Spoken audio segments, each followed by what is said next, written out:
Hello viewers, once again I welcome you on my channel that is New Horizon। इल्म, सच्चाई और बहादुरी से मोहब्बत रखने वालों को एक बार फिर से मेरा सलाम। स्टूडेंट्स, आज हमारा जो ये टॉपिक है ये इस यूनिट का लास्ट टॉपिक है हमारा। इसके बाद हमारा चैप्टर ख़त्म हो जाएगा। अप्रॉक्सीमेटली आप इसको ख़त्म ही समझिए। आज बस एक छोटा सा टॉपिक है डिस्कस करने के लिए। इम्पोर्टेंट क्वेश्चंस जो हैं वो हम पीछे कर चुके हैं, जिनमें लॉ ऑफ मैस एक्शन है, रिवर्सिबल एंड इरिवर्सिबल रिएक्शंस। फिर उससे पहले differences between reversible and irreversible reaction, ये इसके इम्पोर्टेंट क्वेश्चंस हैं। ठीक है, आज हम इसको वाइंड अप करने को हैं। मैं उम्मीद करता हूँ कि ये वाला चैप्टर आपको यकीनन आप मेरी वीडियोस देखने के बाद आसान लग रहा होगा।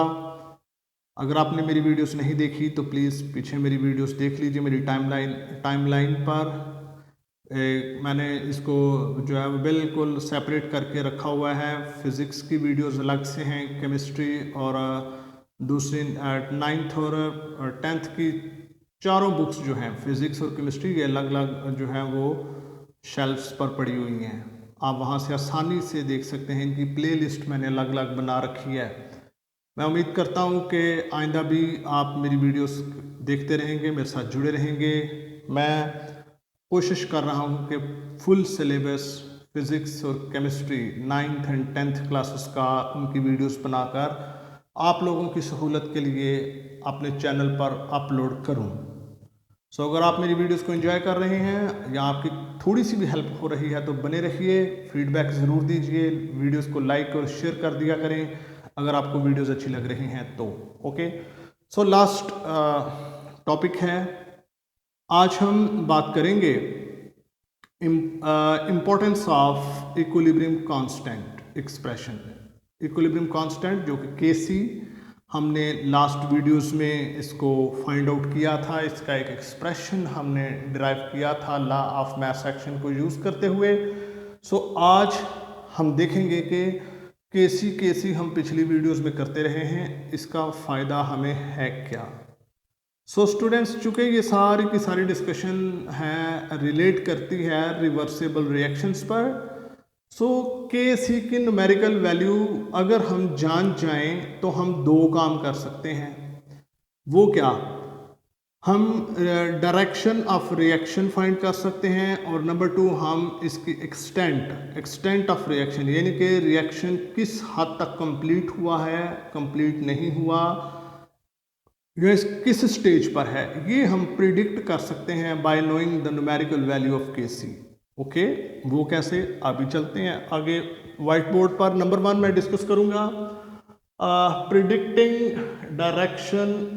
ठीक है, ये एक रिएक्शन मैंने लिया हुआ है, hydrogen plus iodine, reversible reaction है। हाइड्रोजन आयोडाइड बनाते हैं, ये रिएक्शन आप पिछली वीडियोस में भी देख चुके हैं। फॉर एग्जाम्पल ये केमिकल रिएक्शन हुआ और बनते बनते थोड़ी देर के बाद इक्विलिब्रियम जो डायनामिक इक्विलिब्रियम जो था वो भी इस्टेब्लिश हो चुका, तो वहाँ से हम केसी की वैल्यू निकालते हैं। इसके मज़ीद इस चैप्टर को ख़त्म होने के बाद इसके कुछ न्यूमेरिकल्स हैं, मैं वो भी आपके लिए करने वाला हूँ। ये मैं आपको अभी याद करवा देता हूँ, याद रखिएगा। इसके न्यूमेरिकल्स अगले वीडियो में आएंगे, उसके अगले वाली जो वीडियो है वो नया चैप्टर होगा। केसी की वैल्यू जो है वो फ़र्ज़ कर लें, हम वो कैसे निकालते हैं वो मैंने आपको बताया था। पुट कर लें वैल्यूज़, तो उसकी वैल्यू आती है 57 at 700 केल्विन्स, टेम्परेचर उसने बताया हुआ है, वो हमारे पास इतनी आ जाती है। अभी हम इसमें से जब ये इक्विलिब्रियम बन गया, ना भी इस्टेब्लिश हुआ हो तब भी आप ये कर सकते हैं। आप मिक्सचर का एक सैंपल जो है वो विदड्रॉ कर लें, उसको निकाल लें, और उसमें ये तीनों चीज़ें मौजूद होंगी, hydrogen iodine and hydrogen iodide. तीनों की कंसंट्रेशन मालूम कर लें किसी एक पर्टिकुलर मोमेंट पर। जिस मोमेंट पर आप जानना चाहते हैं कि अब ये किस तरफ मूव कर रहा है रिएक्शन, उस टाइम पर आप उनकी कंसंट्रेशंस निकाल लें, सैंपल ऑफ जो मिक्सचर है वो निकाल लेंगे। अगर हम उसको निकालने के बाद उनकी कंसंट्रेशन फाइंड कर लें, कैसे करते हैं ये आपका टॉपिक नहीं है, ये एक अलग चीज़ है। कंसंट्रेशन उनकी निकाल लें। फॉर एग्जांपल हाइड्रोजन की कंसंट्रेशन आती है 0.1 मोल पर क्यूबिक डेसीमीटर, जबकि आयोडाइन के आते हैं 0.2 मोल पर क्यूबिक डेसीमीटर, हाइड्रोजन आयोडाइड के आते हैं 0.4 moles per cubic decimetre. Okay, और हम इसको इक्विलिब्रियम एक्सप्रेशन में इनकी वैल्यूज पुट करते हैं, जिस तरह के ये किया हुआ है। हल करिए, कैलकुलेटर आपके पास होगा, इसको सॉल्व करने के बाद इसकी वैल्यू आती है 8। याद रखें, ये इक्विलिब्रियम कांस्टेंट जो है वो नहीं है, इक्विलिब्रियम एक्सप्रेशन नहीं है, अभी इक्विलिब्रियम इस्टेब्लिश नहीं हुआ हो तब भी आप ये कर सकते हैं, लेकिन मैं आपको समझाने के लिए बता रहा हूँ कि हम इक्विलिब्रियम इस्टेब्लिश होने से पहले की बात कर रहे हैं। ठीक है, अगर स्टैब्लिश हो जाएगा तो फिर भी आप कर सकते हैं, लेकिन हम फिलहाल पहले इक्विलिब्रियम बन जाएगा तो फिर तो ये केसी कहलाएगा जब स्टैब्लिश हो जाए। अभी ये स्टैब्लिश नहीं हुआ तो ये जो numerical value that is called QC, जो हमें ये बताती है कि equilibrium is not establish yet. सही। इक्विलिब्रियम एक्सप्रेशन, इक्विलिब्रियम के ऊपर एक्सप्रेशन में हम ये इसकी जो एक्चुअल कंसंट्रेशंस हैं वो पुट कर लेंगे, तो वो एक्चुअल वैल्यू तो वो ये है 57। ठीक है, और जो जिस पर्टिकुलर मोमेंट पे हम इसकी डायरेक्शन फाइंड करना चाह रहे हैं उस टाइम पर जो वैल्यू आती है दैट इज 8। ये बहुत छोटी है। ठीक है, ये अभी बहुत छोटी है। इसका मतलब ये हुआ कि इसको बड़ा होने के लिए क्या करना पड़ेगा, 57 तक जाने के लिए किस क्वांटिटी को बढ़ना चाहिए। मैथ मुझे ये बताता है कि जो प्रोडक्ट्स हैं यानी कि HI, इसकी कंसंट्रेशन बढ़नी चाहिए। अगर ये क्वांटिटी बढ़ेगी तब 8 से मामला आगे जाएगा, 9, 10, 11, 12 और होते होते 57 पर जाएगा। प्रोडक्ट्स की कंसंट्रेशन बढ़नी चाहिए तब ये 8 बनेगा। ठीक है, इसका मतलब है कि इसकी तरफ अब जो कंसंट्रेशन किसकी इंक्रीज हो रही है, क्योंकि इक्विलिब्रियम की तरफ जा रहा है ना मामला, तो अभी इंक्रीज हो रही है कंसंट्रेशन किसकी, प्रोडक्ट्स की। तो इसका मतलब है कि रिएक्शन की जो डायरेक्शन है वो फॉरवर्ड है, क्योंकि इसकी प्रोडक्शन ज़्यादा हो रही है, इसकी कंसंट्रेशन बढ़ रही है। जिस मोमेंट पर हमने सैंपल लिए थे उस मोमेंट पर डायरेक्शन जो है वो लेफ्ट से राइट की जानिब है, यानी कि फॉरवर्ड है जी। इस तरह से हम इसकी केसी की वैल्यू जो है वो हम कंपेयर करके इसको यूज़ करके प्रिडिक्ट कर सकते हैं कि ये किस तरफ है। चलिए आगे बात करते हैं इसके। फर्ज कर लेंगे छोटी वैल्यू होती है, अगर ये 50 बड़ी हो जाती है, मतलब हम कर लेते हैं 67 कर लेते हैं, तो फिर 67 होने के लिए इसका मतलब है कि इक्विलिब्रियम तो 57 पर था, तो ये क्वांटिटी ज़्यादा है। इसका मतलब है अब इनकी क्वांटिटी यानी कि रिएक्टेंट्स की क्वांटिटी बढ़नी चाहिए, ऐसा हमें मैथमेटिक्स बताता है। ये नीचे वाली क्वांटिटी जितनी बड़ी होगी तो इसका आंसर इतना छोटा आएगा डिवाइड करने के बाद। ठीक है जी, इसलिए इसका मतलब है कि इसकी कंसंट्रेशन बढ़नी चाहिए, मींस के अब डायरेक्शन किस तरफ होनी थी, रिवर्स रिएक्शन की, रिवर्स जो है वो इसने चलना था जी।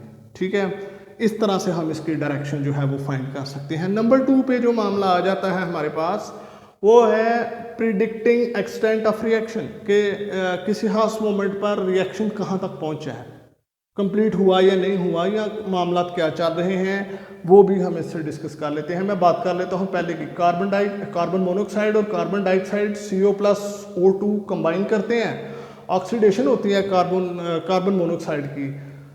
तो केसी की वैल्यू अब हम मालूम नहीं करेंगे, लेकिन जस्ट समझाने के लिए इसकी वैल्यू आती है 2.2 × 10⁻22। इट्स अ लार्ज, बल्कि very large value, numerical value of KC. जब बहुत ज़्यादा न्यूमेरिकल वैल्यू होगी इसकी, तो इसका मतलब है ये कंप्लीटली रिएक्शन जो है वो तकरीबन कंप्लीट हो चुका है। ठीक है, कंप्लीट तकरीबन जो है वो कन्वर्ट हो चुके हैं प्रोडक्ट्स में, और अब ये रिएक्शन जो इक्विलिब्रियम एक्सप्रेशन जो है वो इस्टेब्लिश हुआ। अगर इसकी value for example ammonia decompose होता है हाइड्रोजन और नाइट्रोजन में तो वैल्यू आ जाती है, ये माइनस का साइन बताता है कि वैल्यू इज़ वेरी स्मॉल, ठीक है। तो इसका मतलब ये हुआ कि अभी रिएक्शन कंप्लीट नहीं बल्कि अभी स्टार्ट ही हुआ है और थोड़ी ही क्वांटिटी जो है वो कन्वर्ट हुई है प्रोडक्ट्स में और इक्विलिब्रियम इस्टेब्लिश हो गया। इसका मतलब ये है जब वेरी स्मॉल वैल्यू हो, ठीक है। तो ये जनाब इसका बहुत बड़ी वैल्यू है, इसका मतलब है reaction almost is completed whereas the value of Kc is small, so it shows that the reaction just started and equilibrium establish. थोड़ा सा ही रिएक्शन, इसका मतलब है कि इसकी जो क्वांटिटी है अभी बहुत ज़्यादा क्वांटिटी बाकी है, थोड़ी ही क्वांटिटी इसमें कन्वर्ट हुई तो वो थोड़ी ही क्वांटिटी ने क्या बना दिया, इक्विलिब्रियम बना दिया जी, सही है। ये दो चीज़ें हो गई। उसके बाद इसका मतलब ये भी है कि अब ये रिएक्शन कंप्लीट नहीं होगा क्योंकि इसकी क्वांटिटी बहुत ज़्यादा बाकी है, ये कंप्लीट होने वाला नहीं। इसी तरह एक वैल्यू आती है जो बीच में आती है, दरमियानी, ना बड़ी ना छोटी। इसका मतलब है जी कि ये भी रिएक्शन ऑलमोस्ट कंप्लीटेड है, ये इसमें कन्वर्ट हो रहे हैं और ये वाले इसमें, तो कुछ भी जो है वो बाकी नहीं रहा, ये इक्विलिब्रियम चल रहा है, इसका कंप्लीशन की तरफ ये पहुंच गया तकरीबन। सो ये था दो तरीक़ों से हम इसकी डायरेक्शन और फिर उसके बाद हम इसकी extent of reaction can be found by knowing the numerical value of Kc। Students, I hope कि इस चैप्टर को अब आपके लिए आपको आसान लग रहा होगा, काफ़ी आपको हेल्प मिली हुई होगी। So I need your feedback now in the end of the chapter. तो फीडबैक ज़रूर दीजिए। इसके बाद अगली वीडियो में मैं इस चैप्टर में कुछ न्यूमेरिकल्स हैं मैं वो भी आपको करवाऊंगा, उसकी जो अगली वीडियो आएगी वो नया चैप्टर होगा। सो स्टूडेंट्स, कमेंट कीजिए, लाइक कीजिए, शेयर कीजिए स्टूडेंट्स के साथ। अगर आप पेरेंट्स हैं तो अपने बच्चों को रिकमेंड कीजिए। Keep studying, keep marching, may God bless you.